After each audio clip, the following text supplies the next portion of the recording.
Hi, this is Calculus 12. We're going to be looking at volumes by revolution. This is not a tutorial on how to solve it. It is merely a tutorial on how to visualize it.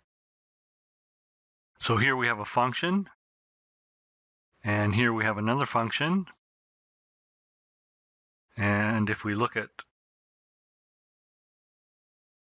the shape of it, we can see the lines of integration. It makes sense to take this function and subtract this function to get an area. And we're going to revolve this area into a volume. It doesn't make sense to integrate it horizontally. So if we try to integrate this horizontally with respect to y, we can do this piece. However, doing this piece is problematic because these lines of integration are not continuous. Therefore, we have to break it up into several partitions. However, if we go back to integrating with respect to x, there are no problems. All the lines are continuous. Okay, now if we look at these lines of integration, we can integrate perpendicular to our axis of rotation. If we place our axis of rotation vertically, now our lines of integration are parallel with the axis of rotation. So that will set up for a different type of volume, but let's go back to our original one. And we're going to view this in wireframe mode. Let's select our area. This type of rotation is the disk or washer method. The line forms our inner radius and the curve forms our outer radius. Okay, so if we rotate our function, we're rotating that function around this axis of rotation, and you can clearly see the shape that we are creating. And this is a valid volume that we're creating. If we make our axis of rotation negative, we get a bigger volume, okay?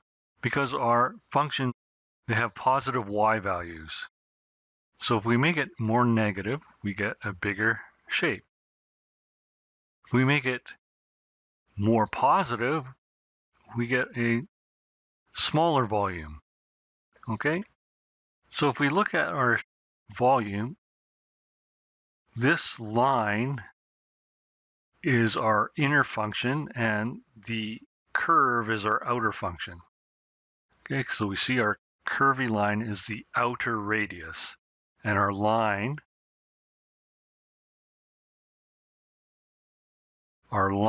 become our inner radius.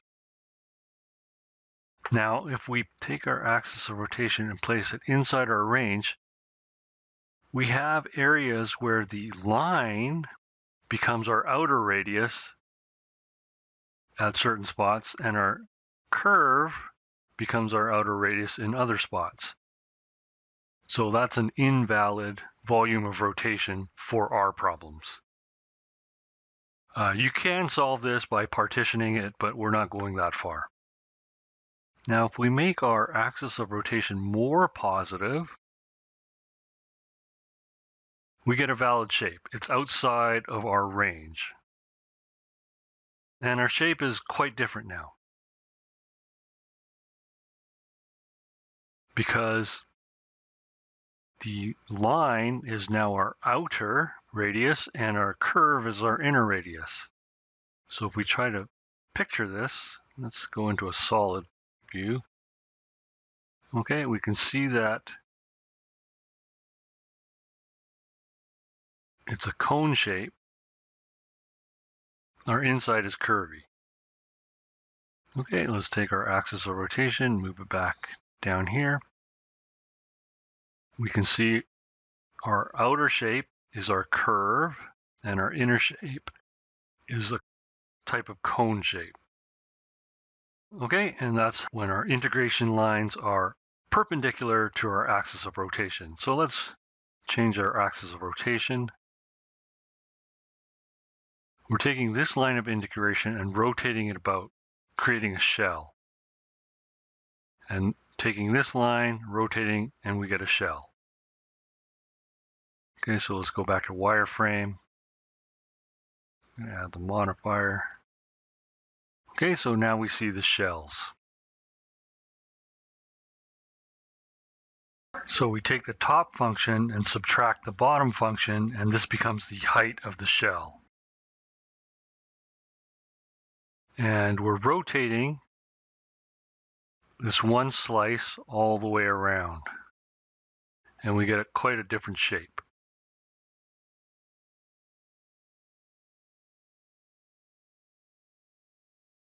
Again, if we move our axis of rotation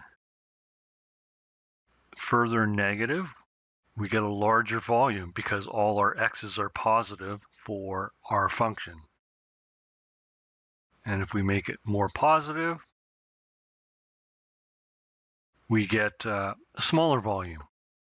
And this time, because our functions with respect to x, if we make it the axis of rotation inside the domain, we get an invalid structure. Okay, so here's our invalid structure. We can see that we can't take the volumes in this area because we have a volume down here and a volume up here, and we have to add them together. So the partitioning gets a little bit more tricky. However, if we keep moving the axis of rotation further out, it becomes valid again.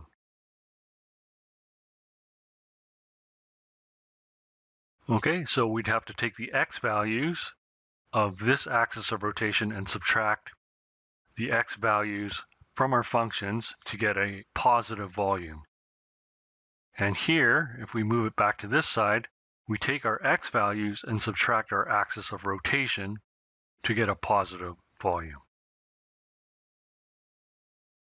So it's different from our perpendicular setup, because the perpendicular setup, we had an inner function and an outer function. Here, we just take our x values and subtract it from our axis of rotation. And when we move it out here, it's our axis of rotation subtracting our x values to get our radius. And hopefully that will help you visualize your volumes of rotation a little bit better. And that completes this lesson.